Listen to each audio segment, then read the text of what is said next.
the term branding, people use it interchangeably with logo design, identity design, or even sometimes typography. And maybe we need to set the record straight. I know you're the best person to tell us. What is branding, Marty? Yeah, so let's start with what branding isn't. Okay.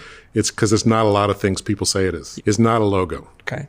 A logo is a very useful tool for a business, but it's not the brand. It's a symbol for the brand. A brand is not a product. So when people talk about this brand, buying this brand or that brand, they're really talking about buying one product or another product. The brand is not that. People say the brand is a promise the company makes to customers, and there's some truth in that. Yep. I mean, it does end up acting as a promise, but that's not what it is either. Advertising people like to say, well, it's the sum of all the impressions that a company makes on an audience. Yeah.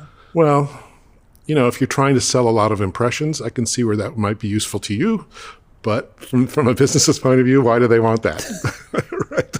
So, and how does that help Self-serving definition creative there. people understand what they're doing? Right. So none of those things are really what branding is. A brand is a result. It's a customer's gut feeling about a product, a service, or a company. It ends up in their heads, in their hearts. They take whatever raw materials you throw at them and they make something out of it. But they're making it, they're creating it. And so in a sense, when you create a brand, you're not creating one brand, you're creating millions of brands, like however many customers or people in your audience. Oh. Each one has a different brand of you. So a brand is like a reputation, right? So it's your business reputation, and everyone's going to be a little bit different about what that reputation is. And that's okay, as long as you've got it corralled mostly where you want it and that it's beneficial to the company. So we tend to look at companies and designers tend to look at branding as, from our point of view, like this is something we're doing. We're telling a story. We're making a claim. We're making a pitch.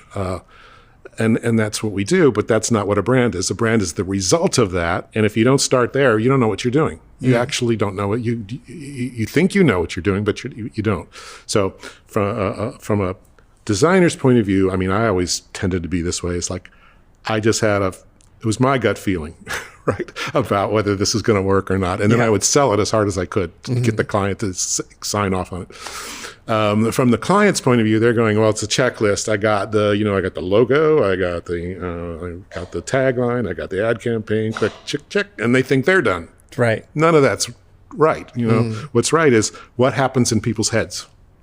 Like, what have we achieved? Like, what's the reputation that we've created through the products we're putting out, like, and the design of the products, the messaging we're putting out, the look and feel of them, our culture, how does that affect people? How our employees behave, how is that affecting our reputation? All that stuff counts. So it's a big world, and it actually takes in almost all of business. Not so much finance, but finance is involved too, because finance has to greenlight all these things. But almost everybody in a company is, affecting the brand, doing something with the brand, doing it for the brand, or hurting the brand. So you got to think of it that way.